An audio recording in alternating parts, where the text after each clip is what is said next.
I'll say, hey, hello, and welcome to the show. It's me, JP. We're here for John Park's workshop here in the workshop. I just needed to bring the energy up there a little bit. It was feeling a little low energy moments before the show. So now I'm hype. I hope you are too. Let's do this. We've got some fun stuff planned for today. By we, I mean me. I've got some fun stuff planned for today. What's going to happen here? What's this show all about? What are we doing? Well, here we are. We're in my workshop, and I'm going to give you a coupon code. You can use that to buy stuff. I'm going to show you a product pick of the week recap. I have a brand spanking new CircuitPython Parsec to share. I have great people in the chat, by the way, if you're wondering where our chat is. Hello, Liz. I just saw you pop in. Got my attention. Johnny Bergdahl, hello. Hey, Jeff. Hey, Jim. Some nice DJ Devin 3. Mike P. Who else is in here? Andy Calloway, hello. C. Grover, welcome, welcome. So that's our Discord chat. If you're wondering where the chat is and you're over on Facebook or Twitch or who knows where, and you're wondering where's the chat, come on over here to the Discord. It's that. It's on that side. And it is at the adafruit.it/Discord. You can go there. You will jump in and look for the live broadcast chat channel.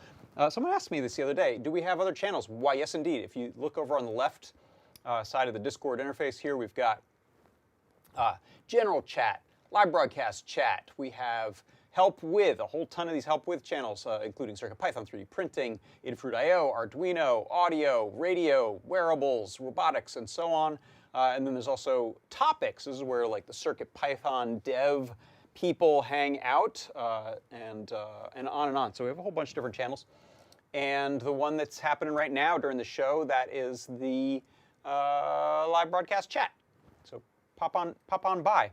I'm also keeping an eye over on the YouTube chat. So hello, Dave Odessa there, and Johnny Bergdahl. You appear in two places at once. What else is happening? I have a cool retro gear report that I may try to do something functional with. It is something that has been sitting in a bin since a friend of mine gave it to me about 5 years ago, and I finally unearthed it and restored it, and I'm excited to show it to you. Hint, it's German. Can you guess what it is? That's not very specific, but let's see what you come up with. I'll keep an eye out on the chat. What else? And I'm going to cover some stuff related to lighting, photographic lighting for, in particular, macro shots, but other types of shots that you can do with one of these little MEMENTO cameras here, including the LED rings on it. That's useful for macro photography. And I'll give you actually a little lead into that by covering the Learn Guide. I'll do a little recap of the Learn Guide I just put out on doing focus stacking and other focus tricks in the MEMENTO software and in post-processing. Electric Lederhosen. Yeah, DJ Devon 3, that's a good guess. I may have to build those then.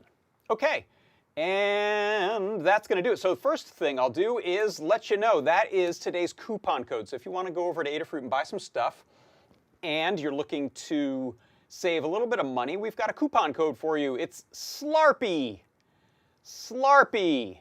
That is apparently the terrifying duo back there of Slappy and Lars are going by Slarpy.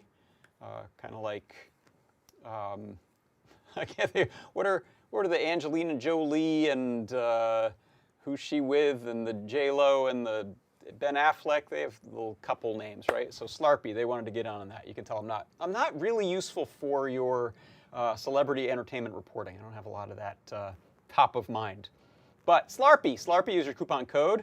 It's those two buddies over there. That will get you 10% off in the store. So if you head on over to Adafruit.com right there. Let me move that coupon code for a second, and I bet I won't remember to move it back, but let's see. That is good on any of this stuff you see here. It won't work on gift certificates or subscriptions or software, but if you're buying physical goods, maybe you want to get 10% off on roughly 100 electrostatic or anti-static zip-top baggies. What are your big plans? Maybe you're kitting stuff and selling things, and you're looking for some anti-static, ESD-sensitive, compliant baggies. We have 50 sets of 100 of these in stock. You can buy them right now, and you can get 10% off by entering that Slarpy. Don't forget, it's 2 P's. In the coupon code field on your way out. That's not all you can get if you check out the View All New Products. Hey, these came in. Lady Ada was teasing these last night, introducing these last night. New Itsy Bitsies. Love the Itsy Bitsies. So these are now new chip. We've never had an ESP32 chip on an Itsy Bitsy. So now you can get an Itsy Bitsy that is Wi-Fi happy. And we have 2 models. We have the one that's got a little built-in antenna on the PCB, and we have one that has the little Hirose connector for your external antenna.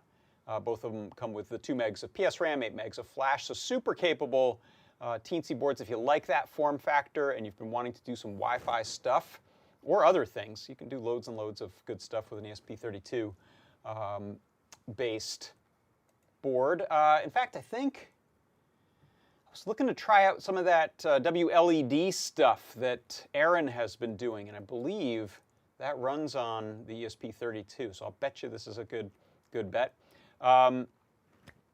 Other things you can do on this particular ESP32, by the way, composite video. So if you remember, or if you've seen before, the little video nub that I made that does composite video, that runs on ESP32. Not S2, not S3, none of that. ESP32. So this could be a cool board for that. But there's plenty of other new stuff in the store and good old stuff, so go stock up on things and get yourself 10% off simply by typing in this cursed coupon code SLARPY. Right, guys? Okay. Let's see, what else? Other Zeiss planetarium projectors. Jim Hendrickson, that's a really close guess, actually. That's weirdly close. How does he know? It's not that exactly, but that's a really great guess. Okay. I don't think that guess is going to be topped. But maybe now you can riff along those lines. Yes, I'll show that. We have Swelse. Is Swelse Taylor Swift and Travis Kelce? Swelsey? Or Calift? I don't know. Yeah, Mike P said Aaron has some cool light projects. That woolly wall mat was neat. God, I want to pet that thing. It's really cool. Very, very cool. Right. Next up, what's happening? Hey, so on Tuesdays, I do this show right there, that one that you see. That's my product pick of the week show. And on the show, I show you something, often a new thing, or a revised thing in this case, and give you a big discount. This one had a 50% discount. Do a little demo. Here's a 1-minute recap. DS3231 Precision Real-Time Clock Breakout. This has I2C to communicate with your microcontroller. It has a battery backup, so it's always going to keep track of the time, even when your project is powered down. And it has the STEMMA QT connectors to make it plug and play with your microcontroller projects. So the crystal is sitting there oscillating, but the temperature can change that oscillation. So it has a temperature compensation, so it can adjust the time that it's reporting based on any changes in temperature. And I'm going to plug that STEMMA QT cable into my real-time clock. It's going to power up, and then it is immediately going to grab the time off of the chip. So I set this chip yesterday while I was setting up this project with the time, and it has just been sitting there continuously running and calculating that time. So it just updated, and now here we are, 1:13 and 30 seconds. DS3231 Precision Real-Time Clock Breakout with STEMMA QT. Hey, wow, that audio was way out of sync. Is that happening to everything I'm doing? No, it was just that video. So I don't know if that was a playback thing or an editing thing that I screwed up. Sorry about that. I'll look into it. But hopefully the broadcast has not got the audio desync happening. Doesn't look like it. Okay, next up, let's do what I think is a very useful little CircuitPython Parsec. CircuitPython Parsec. Okay, let me get my code window where I can see it here. Very good. Okay, for the CircuitPython Parsec today, I wanted to show you how to use the keypad library to control. No, that's not it. For the CircuitPython Parsec today, I want to show you how you can use the keypad library to use buttons. So anytime you're using a button on a microcontroller, you will run into issues about debouncing. So when you press the button, does it feel like you are pressing it lots and lots of times because there's sort of a little arc going on? Does it continuously spam the fact that it's held down or allow you to release it? So there's a lot of setup that we do. It's not that bad, and we've covered some of that before. But one of the really nice things about the keypad library, designed for keyboards and macro pads and game controllers, is that it handles this implicitly under the hood really easily. So all I need to do is import the keypad library, and then I'm going to set up the one button that's built onto this cutie pie here as keypad keys, give it the button pin. This little button here can be used as a user pin. And then tell it if it's a pull up or pull down value when pressed. In this case, it's false. I'm also setting up the NeoPixel so it'll blink. And then you can see here, when I press it, if you look at my code view down at the bottom, it's saying pressed, released, pressed, released, pressed, released. I'm also lighting up the LED. And I'm keeping count there just so you can see it's not getting lots of spurious hits and flying by. It's actually very nice and controlled. And so the way that I'm reading that in the main loop is just to say, button equals buttons.events.get. So that is constantly checking to see has anything changed about the button that we've specified here. If it has, then we check, is it pressed or is it released? When it's pressed, I'm typing or printing out the word pressed and the variable there I, which is my counter. And when it's released, it just prints out released, and then it'll increment that counter so that we can get a new number the next time we press it. So I'm not having to do any debouncing. I'm not having to create my own states to keep track of things. It all happens right inside of the keypad library. And so that's how you can use the keypad library to make working with buttons plain easy. And that's your CircuitPython Parsec. CircuitPython Parsec.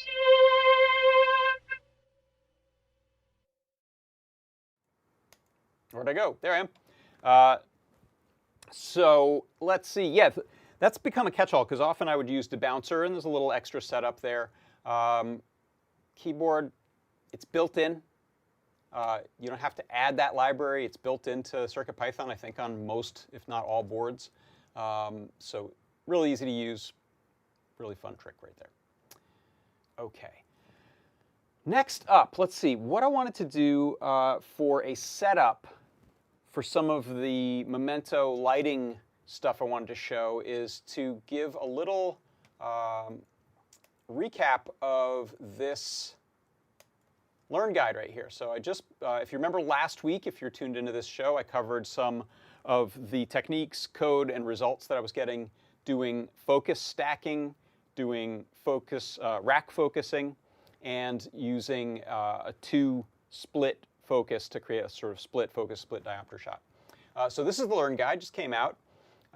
You can see here I've got one of these macro shots of the flowers that I made, and if you take a look at the sort of large scale version of that, you can see we have really nice focus on this. If I zoom in, you can see even the little sort of tiny cilia looking things on this flower whose name I don't know. In fact, I learned none of the names of any of these flowers. I probably should have. You can see those are sort of the deepest thing I have in focus. We actually, when I took the photos, got pretty much everything, even things back behind here in focus, but I limited the ones I wanted to use to start right there where those little background little fuzzes are in focus. And then moving forward, these objects are closer. You can see there's a little bit of pollen on this strange flower in the foreground, and everything in the sort of midground of this is also in focus. And so that, back out here, is one of the tricks that we can do. I did a little bit of a explainer there where hopefully you can see that. Let me zoom in a little bit further. You can see here as you hover over, by the way, I don't know if you noticed this before, if you hover over the thumbnails in this, what we call the side 2 element in a Learn guide, it'll show the other image. You don't have to click on anything. It's kind of nice, especially in a comparison like this. You can just hover over the two and see the difference. So that one shows when that far focus plant was in focus, the foreground plant's blurry, and vice versa. When the foreground, little bits of pollen there are in focus, that background is blurry. And so this one here is not possible with that lens, but it is possible with stacking up those separate images there. Jim Hendrickson has a good point over in our Discord chat. You can ID the plants by doing a Google image search. That would be a great idea. If anyone wants to tell me what these are, I would love to know. So that's an example of roughly where I had the camera placed for these. I actually think I got a little closer on some of them. The near focus, I haven't measured it, but it is pretty dang close up. And so to get the nearest focus stuff in focus, I moved that camera in even closer on those flowers. Then here's a little GIF animation I did using the same technique. I have the camera taking multiple photos, and at each stop, it pulls the focus nearer by pushing the lens out, somewhat paradoxically. That's how optical physics works. So the lens is pushing forward, forward, forward with each photo that we take, and that gives us the focus getting nearer, nearer, nearer per shot. And then I took a range of those and turned them into a GIF animation. So I have maybe 30 frames, 35 frames or something like that. Maybe fewer, actually. This might be like 15 frames. And I'm simply playing those one after another at a certain frame rate, holding, and then I reversed them so that we get this little back and forth of our foreground character and this midground guy in the vest getting in and out of focus. That's all you need for it, is the Memento and a USB cable for some power. And then in this focus tricks section, I've got a little more info about what those techniques are. Let me just zoom out there a little bit. So there's just by name and what they are, the stacked focus, which can be used for things other than a macro. You can, for example, I did a example last week with the Lego set here, all those characters, all of them in focus at once. So it doesn't have to just be macro close-up stuff. And then here's a new example I made of the split diopter style shot. So you can see here we have just Lars in focus. Let's see if I can zoom closer on that one.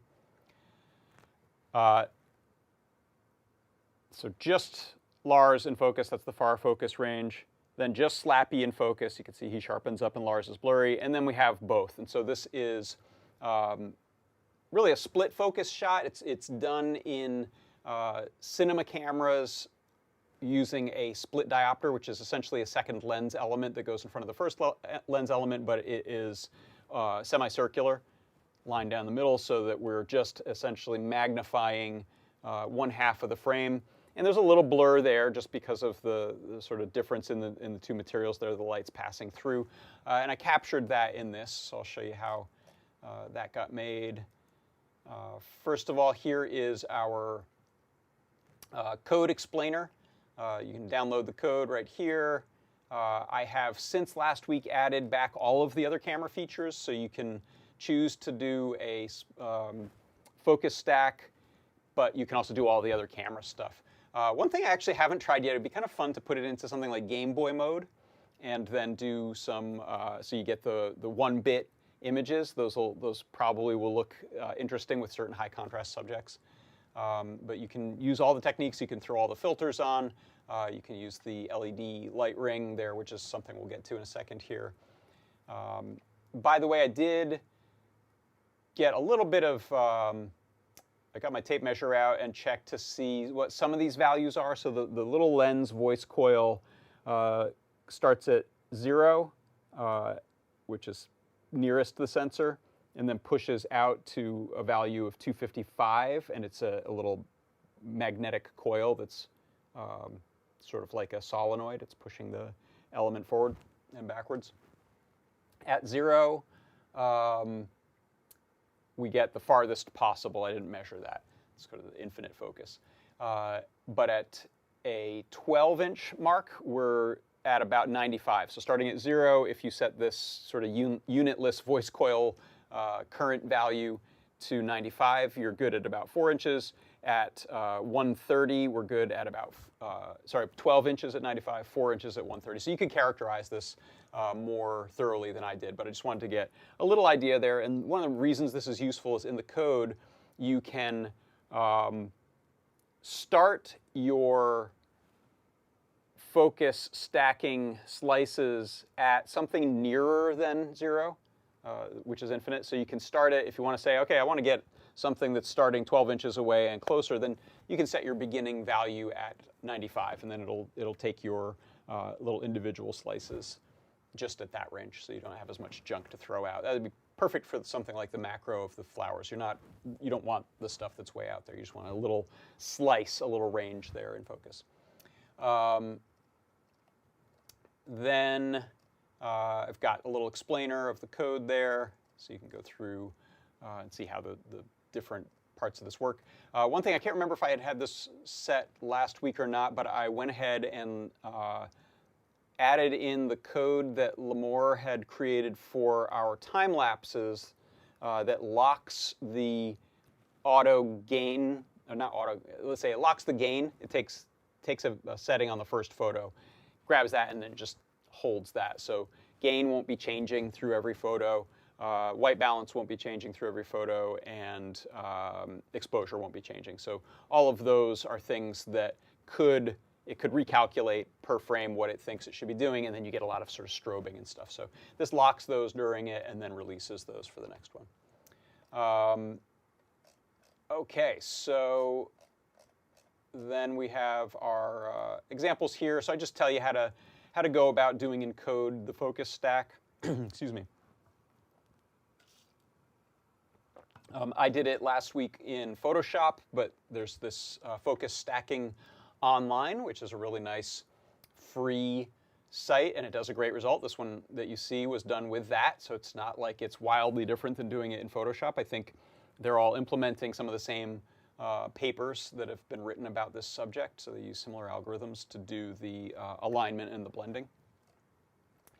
There's also I put a link to the technique from Adobe that tells you how to do that in Photoshop. It's just a few steps. It's not very intensive.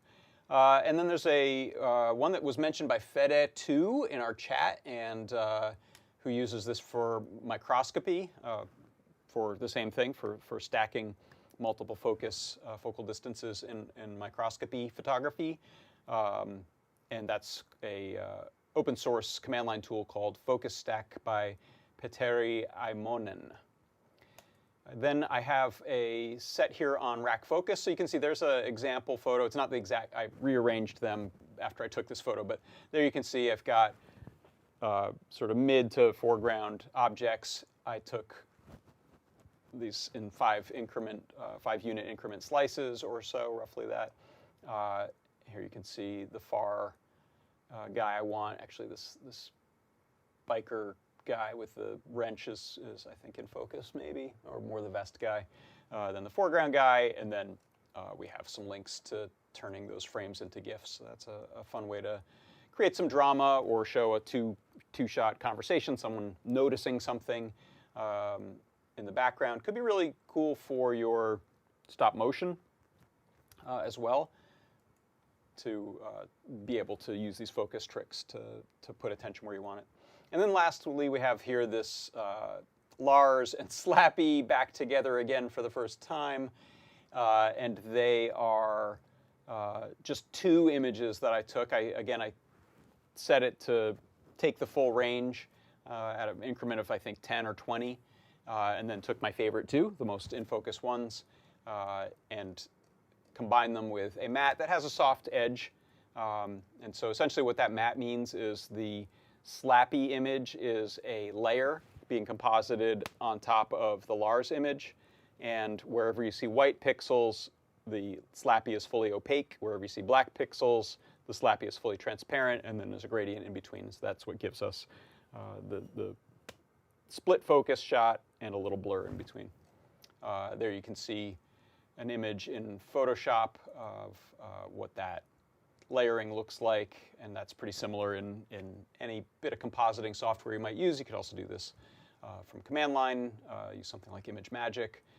This is one where if anyone is super into this and excited about this, I would love to see someone implement it on the camera. We had a question on Ask an Engineer last night about, can we do macro focus stacking on the Memento, on a microcontroller?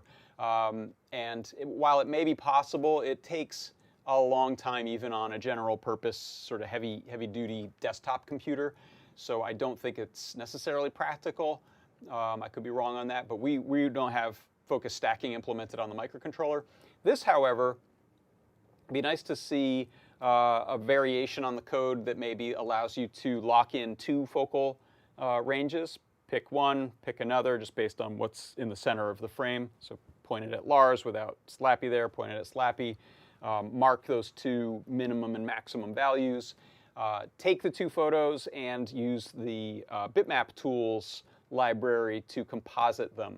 Seems very possible. So if anyone is interested in doing that, I'd love to see it. I'd love to try it out. So that's my request of any community member that's gung-ho about this stuff. And another question that we just got was about some banding that someone said they were seeing, like noise banding and lines on the Memento shots. I don't think you can see them here on the Lars shot there, but they definitely are noisy sensors in low light. So dark areas, you will definitely see a lot of noise. And so that's one of the reasons I wanted to talk about this today. This sensor on this camera loves light. The best thing you can do for your photos taken with this little thing is light the scene well. Give a lot of light on your subject. I'll show you in a second. It's one of the reasons this LED ring is here, because we can get some light right on the subject from the direction of the lens, which helps it not impart too much drama to it. It's fairly flat lighting because it's front facing. But then we'll use some other lighting, or a little trick I came up with that one to do some side lighting or backlighting. So yeah, if you're finding you're getting noisy photos, try taking some. It's just a limitation, I think, of the sensor. There may be some things that can be done to characterize the noise and stomp it out. That's something that's done with sensors sometimes. But in fact, you can do it yourself. If you really want to, you can take a picture in the dark and then use that as your as a matte or a modification layer in something like Photoshop to knock out those pixels and grab neighboring pixels. So there's some tricks that you can do with a sensor noise frame. You can Google that. In fact, how do I take a photo of the noise that my camera produces in order to knock that out of the photo? That's definitely a possible way to combat that. But we'll take a little easier tack with no post-processing required, which is to light things well. So let's get into that, and then I'll do my, just because I got the stuff set up there, I'll do my little mysterious retro gear thing after. I usually do that in the other order, but today, since this stuff is set up, we'll go over here. So I've moved my cameras around a bit. So instead of a desktop down shooter on the bench, instead of my down shooter that's usually here looking down, I have, let me see if I can get my camera switcher going.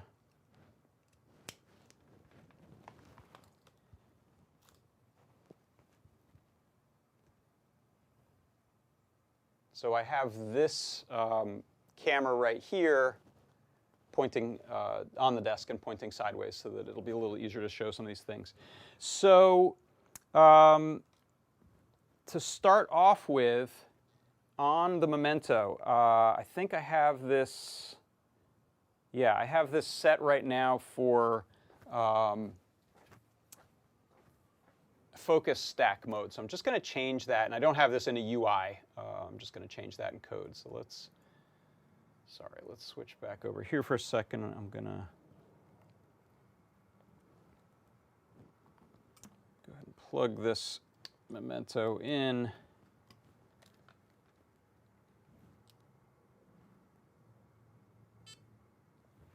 And okay, just updated this editor, kind of auto refreshed to the code.py that it's pointing at.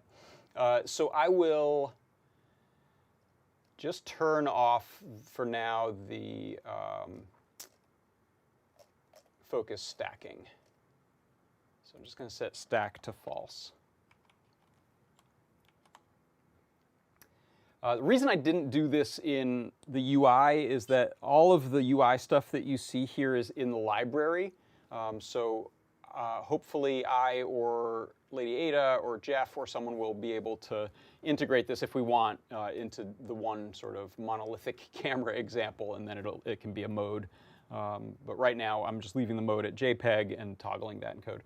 So this should work. Let's try it. Let me get a SD card there. By the way, I'm a big fan of these. We sell these little micro SD card, credit card looking holder things. They're helpful to not lose if you have a few of these little micro SD cards laying around. Those are helpful. I'll show you those on our website in a little bit, if I remember. Okay, go. Why is this card not going in? Do I have you backwards? Yeah. Don't force it in. If it's having trouble going in, it's because you have it flipped. Okay, so it says SD card okay there. I'm just going to take a picture. Snap. It just took one. It didn't take a whole rack of them. That's good. And I will just unplug that. I'll leave the card in there. Okay, let's see what we can do with demonstrating some of these lighting techniques that I used for the flowers. I gave the flowers to my wife for Valentine's Day, so those are no longer in play here for taking photos in the workshop. All right, so let's go back over here.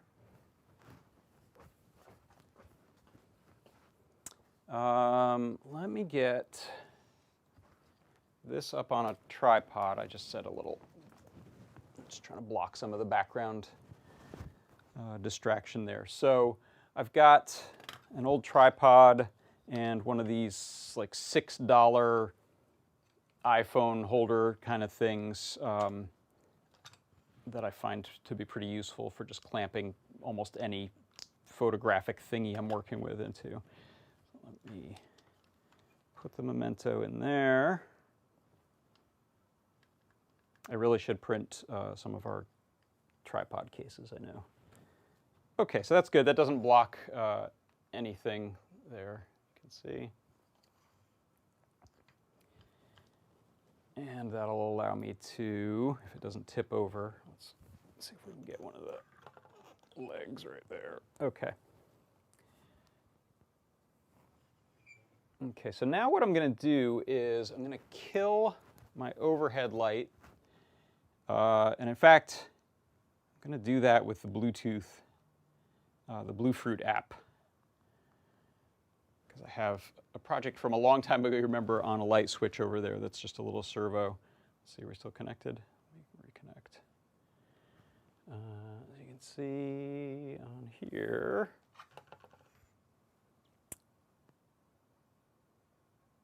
I'll connect up. It's a Feather NRF 52840 over there. Whoops. No, don't do that. Go to controller, control pad. Okay, so there's my main lights off, which helps block some of the background we were seeing there. And I think I'm going to kill this one too.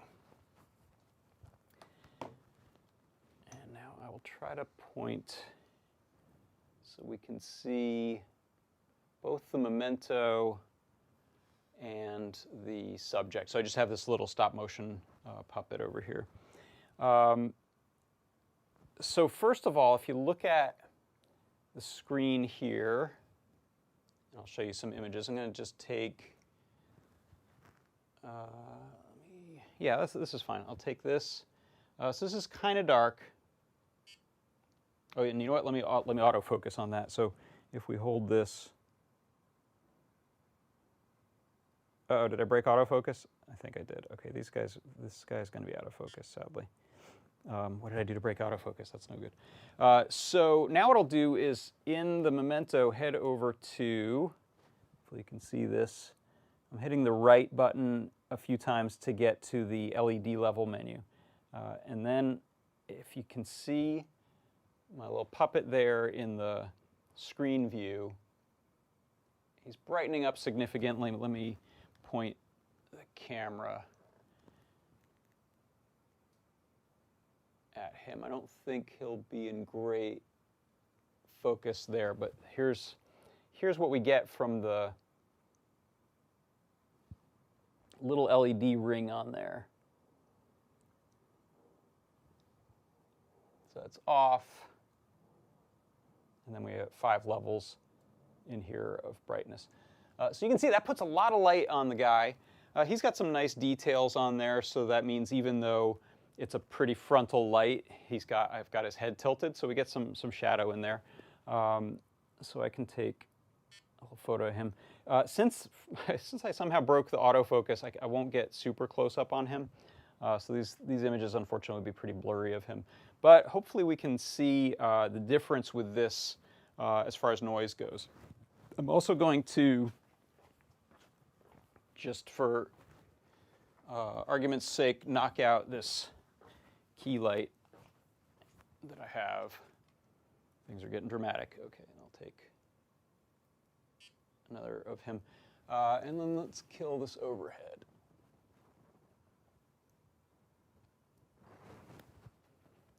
Again, this is just the little light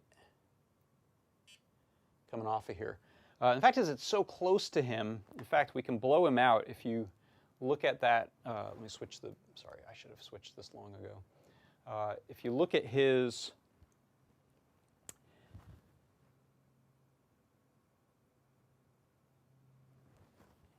look at his face there, we can get way too bright. All right, we're going to lose detail because that thing, if we get real close. So for the flowers macro photo, I actually backed that down. I think I had that on like a 3rd level or the 2nd level LED brightness. But what it means is I'm not blocking my lighting. So if we turn this light back up, I wanted a lot of light on those flowers, right? So I turn this back on. I was hitting it from all sides. I try to get some little backlighting. That's why you can see those little fuzzy guys on the flower. Had some strong backlighting there. If you aren't careful, you're going to cast a shadow with the camera itself, depending on where your light source is coming from. So let me turn this off. You can see there, lights are off. He's now in shadow, right? Because I have a light source up there. So I turn this up. We can fix that, but we're still using all of that nice light. We're also doing a little bit of bounce. You can put bounce cards if you want. White piece of paper will work fine. Piece of foil will work. But all of those things are going to help you light everything but right in the front. And so that little ring light right there works really well. I also got a light here. I didn't even turn it on, but I've got a little LED panel light that takes camcorder batteries. So we can come give him like a strong edge light.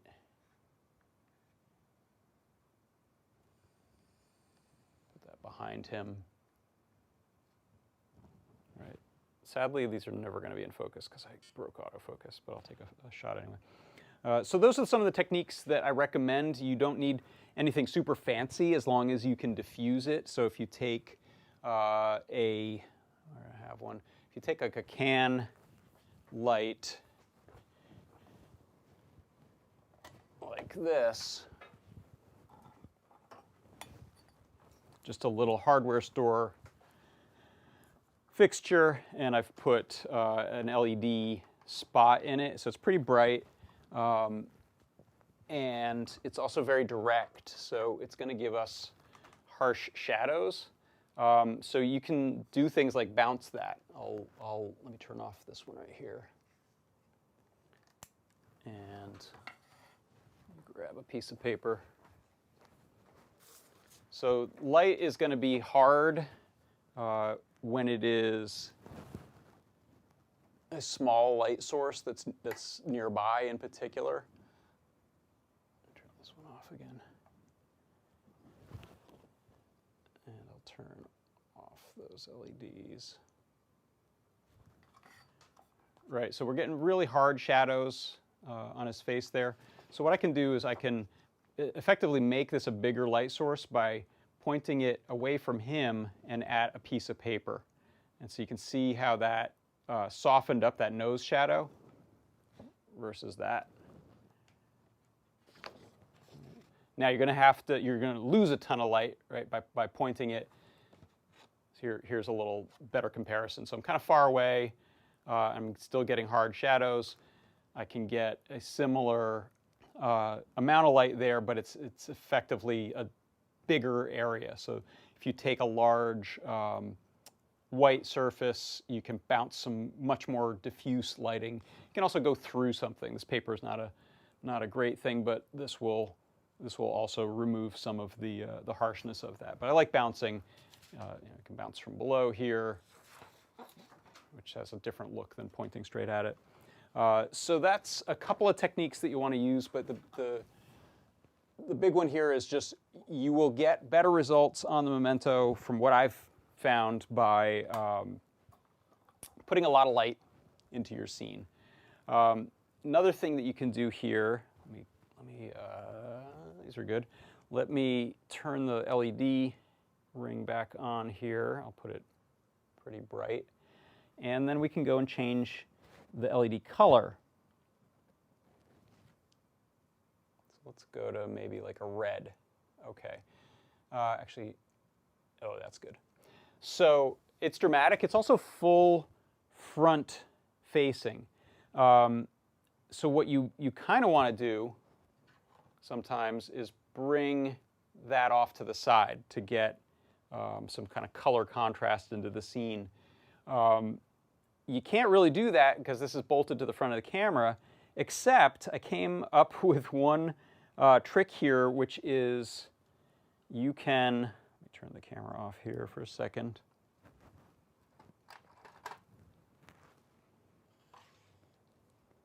you can use a much longer JST cable and just take that faceplate off, or use a completely separate LED ring, NeoPixel ring. That'll work fine too. So here you can see, let me see if I can put this camera where we can see it a little better. Yeah, like that. So I've got a much longer cable here. I can unscrew this. So I torqued that down, didn't I?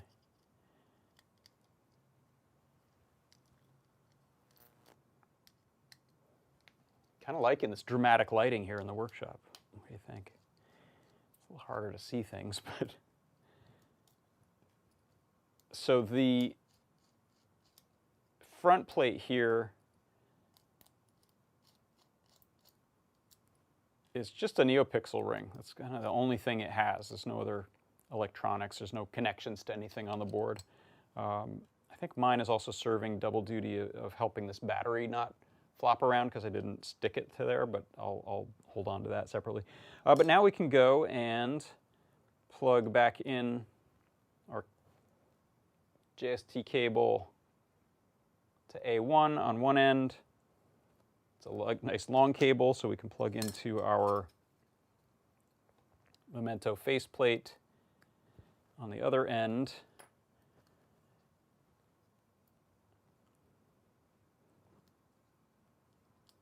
And now,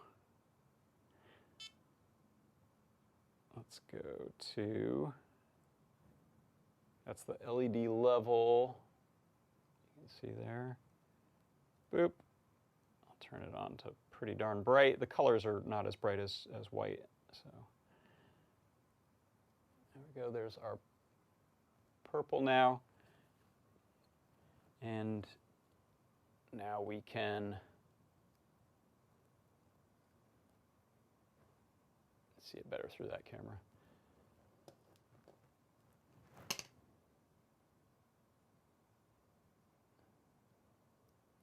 There we go. Now I can bring this off to the side. So again, if we're doing it macro, we'll have this one locked down. Maybe you're doing a focus stack. You'll hit go. You don't have to touch this. In fact, you don't want to. But you can either lock this down into a separate thing or move it around. You can do a time lapse photo where you're just moving your light from frame to frame. So just keep your hand out of the actual picture there. So those are some techniques that you can use to extend the use of this. You may have other NeoPixels, and that would be more convenient than taking this thing off all the time. But it's there in case you need it. That's an option. So let me go back to full white on this because I think you can see it better. There we go, full white. There we go. So let's see. Let me know. I'm going to check the chat out. Let me turn this off. Let me know if you have any thoughts or questions on that. I'm going to check and see if you had any during it. Let's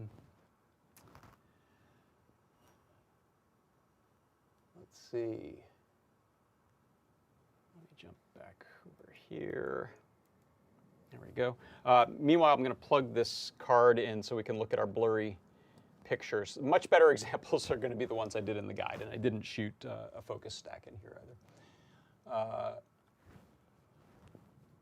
Let's see. Tyth said that Foamy Guy was streaming and using this camera sensor, the OV5640. That's what's on the MEMENTO. You could use that as a breakout module for other, microcontrollers, yes. I don't know if anyone was asking about that, but yeah. Okay, so let me just head on over to Photoshop here, since it's an easy way for you to see what I'm opening off of the camera card there. And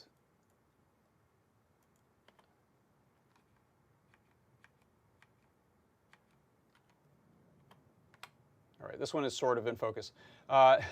So you can see here, actually, this is a good example of if someone was asking about the noise. So the dark areas back there, it's actually done, it's done some higher gain than I probably want. because it's averaging stuff in the middle. So you, if you're doing a focus stack, you might throw away your first few photos by pointing them at something darker, so you can get your lock on a better example than this bright stuff in the background here, or dark stuff it was trying to light back here. But yeah, so that's some pretty typical noise that you'll see. Let me see if I can find one that's brighter, that lacks that. Yeah, so this is a stark difference, right? It's actually a light itself in the scene, but notice how it captured all of these back here without all of that noise on there. So I really think that getting some nice, strong lighting in the scene is one of the best ways that you can avoid that noise. Let me see if there's any other good examples. Nope, okay. Yeah, these didn't come out well because of my focusing issue. Sorry about that. But those are the techniques I used for things like the flower macro that you saw there. Hopefully that's going to be helpful.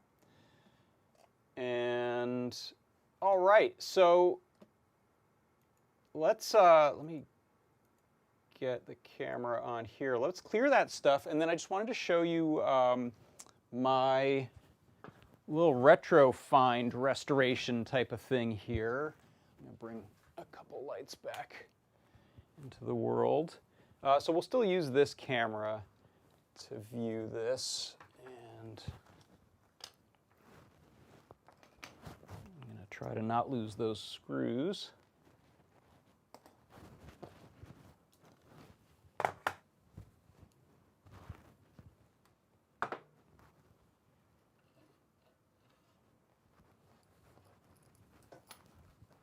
So this is what's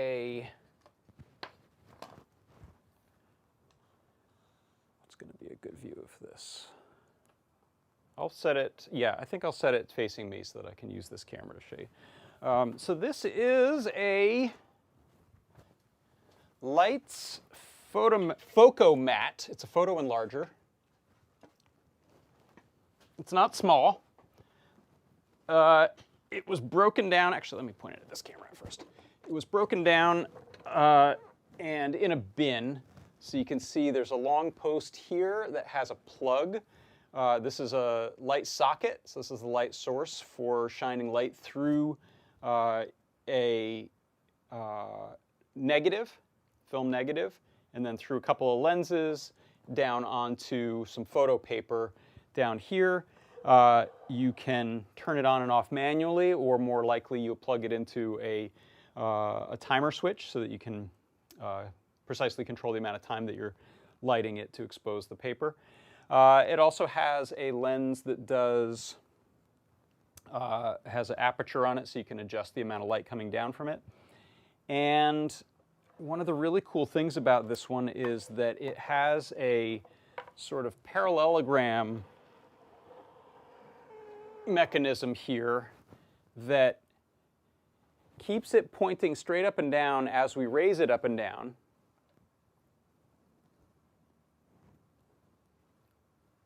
And gets it away from the base so that we can enlarge really large. If you've seen photo enlargers where the enlarger is connected right to the post, you can only get so big before the light's going to start hitting here and the paper can't go. So this is a nice design.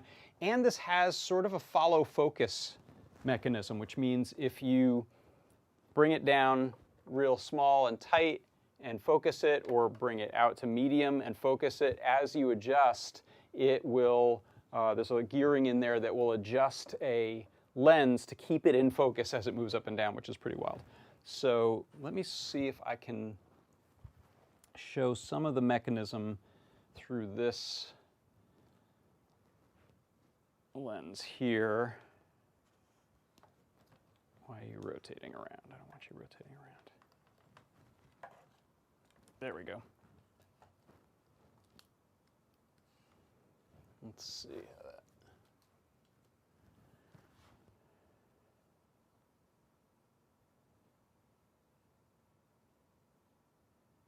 Back way off. Let me turn off this light here so I'm not staring into the sun.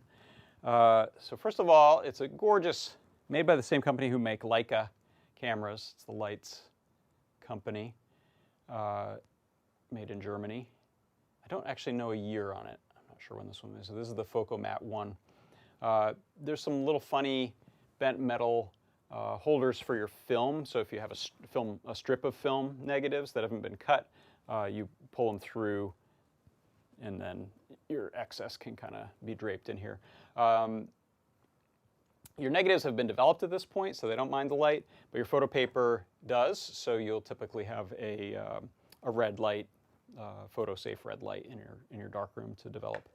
So what I'm going to do is plug this in.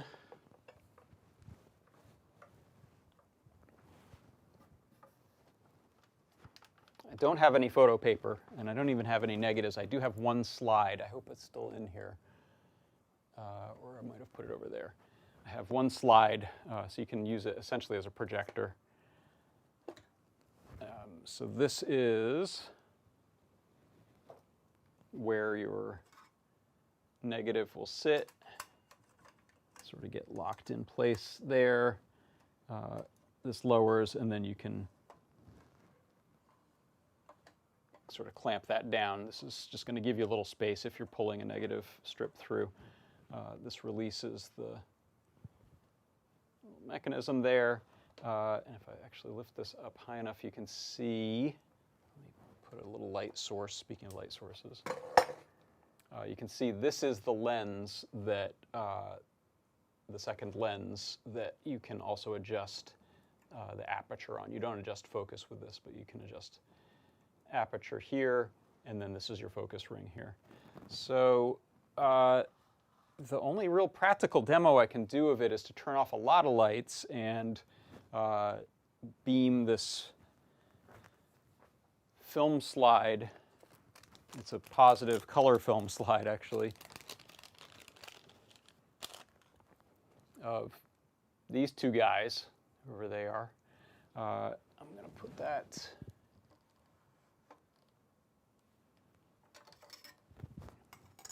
they're actually vertically oriented, so I'm pulling that little platen out. And okay, so I've just sandwiched my slide in here, and I'm just going to put that white piece of paper down, so hopefully we can see an image on there when I turn out the rest of the lights. So let's kill the overhead.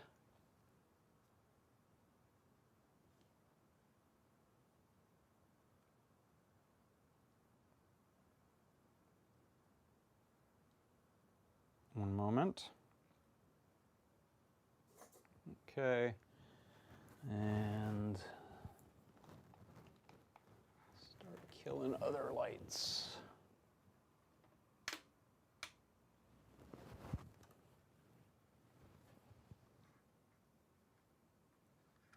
I could turn this one off, in fact. Okay. So now what I can do is drop that down there. Let me reverse that.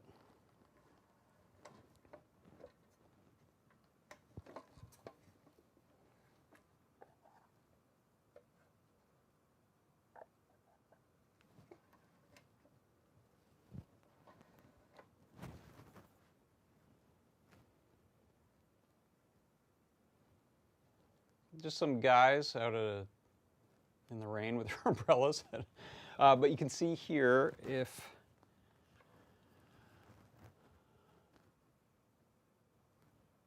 I don't know if I'll be able to hold that steady enough and focus it real well. Oh gosh, I need different hands. Okay, so it's actually not a very in-focus photo. This guy's in focus, the guy's out of focus. But the guy with the tie that we can see there, he's in focus now. And so if you were making like a 4x6, on a 4x6 piece of paper, you'd have it set like that. If you're doing a little wallet-sized one. And you can see it stayed in focus as I did that. So the amazing little mechanism on there, you can see it's dimmer, of course, as we get farther away. Amazing little mechanism on there is geared properly so that it focuses as we're changing, which is just dang cool. Sorry, my own camera doesn't. So let's see, can I do this? Okay, now my arm is also part of the follow focus thing. So a little hard to demo, but very cool feature. You can do very large enlargements too. So that's that whole piece of 8.5 by 11 paper there. And obviously at this size you would run the light longer. You would spend more time getting that image onto the paper. So that, if I can turn some lights back on.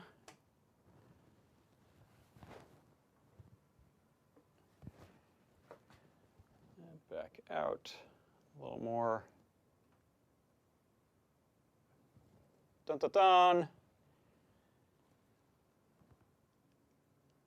That is it. All right, this concludes the retro gear find. I didn't find it, I just finally started putting it together because I've had it sitting in a bin for a long time. Okay, lamps that it uses. So I don't know, I haven't used an actual enlarger to make a photo in about 30 years. So I don't know what's proper and current. The bulb that was in there looks like a GE 150 watt halogen. I don't think that's proper or correct. I think it was incandescent. I think it was meant to be 75 watt. I have a big LED bulb in there just so that I could try stuff. I don't have any idea what that would do if you were really trying to make some photos with it. So that'll be worth exploring. I would like to get some photo paper and some negatives developed that I have in some cameras and some film rolls from a long time ago and see what happens. So I will keep you informed. But yeah, it's a standard household light bulb threaded socket in there inside. In fact, I can show you. If you look over here, I just have a large, I'll turn that off, there's a nice switch there. I have a large bulb in there, but that's a standard household threading, whatever that kind is called, I can't remember.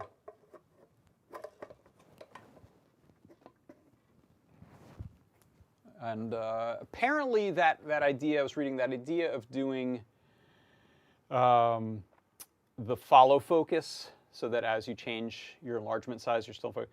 That actually, I think, doesn't work that well in practice on a lot of enlargers. This one, I think, was known to actually have been manufactured at a high enough level of quality and precision that it does work well. And that's not surprising that brand Leitz and Leica are very top-end quality machines, so it does actually do well. Edison screw. Thank you, Andy Calloway. That's an Edison screw we're talking about. That's what it uses. And it looks like Some Nice says he has an enlarger that uses a pretty common PH140. All right, maybe you can help me learn what I need to learn to get this going again. Let's see, any other questions?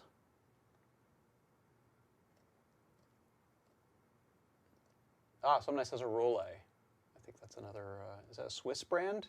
German brand? What size negatives? I don't know, actually. Let's. I did find the manual online, so probably a lot of these questions can be answered. This is...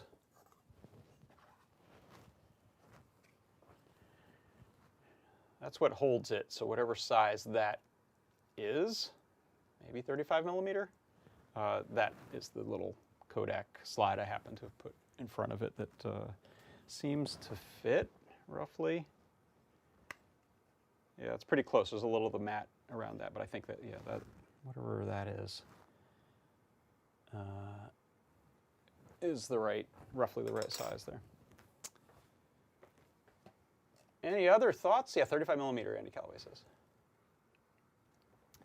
Does it not need cooling for the light hitting the slide? Definitely not with my LED bulb, but I wondered that too. If you're using the proper light, I'm guessing maybe that's part of why you don't just run it for a long, long time and you actually just run it on your timer to take your photo, but you don't sit there and cook cook the thing or set it on fire. It's a really good point. You might be able to get a larger carrier. That's what it's called. Yeah, thank you. I'm so glad someone in the chat knows actually the terminology and what these things are. So let's see. Last thing is I just wanted to say again, if you are interested in getting a little bit of a discount in the store, head on over to Adafruit.com, throw some cool stuff in your cart, and type in Slarpy, the cursed coupon code. Type in Slarpy on the way out. That'll get you 10% off. That is good until midnight East Coast time tonight, and then it goes away. I think that's it. We'll probably continue some of the conversation over in the Discord. Thanks everyone for stopping by. Thank you Dave Odessa, Johnny Bergdahl, DJ Jackson for jumping in over on the YouTube chat. Thank you everyone who is watching and not in a chat. Hello and thank you. And thanks for everyone in our Discord. It's great to hang out with you and play around with some cool stuff. And now I'm going to be, I think I'll be back on Tuesday with a product pick of the week. There's a chance I won't be doing this show next couple of weeks because I have some videos that I need to shoot. This might be part of the time that I'm doing that. So I'll keep you informed on the blog and over in the Discord. This show may be going dark for a little bit as I prep some videos for our unboxing of, that's right, you guessed it, AdaBox 23. What are we at? 20-something. I can't remember anymore. Is it 21? I think it's AdaBox 21. We've been shipping these out like crazy. We have, I think, over 1,500 of them, Phil said yesterday. So lots and lots of AdaBoxes going out. We have about that again still to get out into the mail, and they will start to arrive at people's doorsteps. I know some people are getting them already. Thank you for not spoiling it for people who want to be surprised when they open the box. But I am working on video stuff for an unboxing that'll be happening later next month. So I'll keep you informed about that as well. Okay, thanks everyone, and I will see you soon. Don't forget to stop by to check out the other live streams we've got. There should be some deep dive with Scott and Foamy Guy action coming up and on tomorrow and Saturday, and then we'll be back next week with all of our regular shows. Thank you so much, everyone. It's been great hanging out with you for Adafruit Industries. I'm John Park. This has been John Park's Workshop. Bye-bye.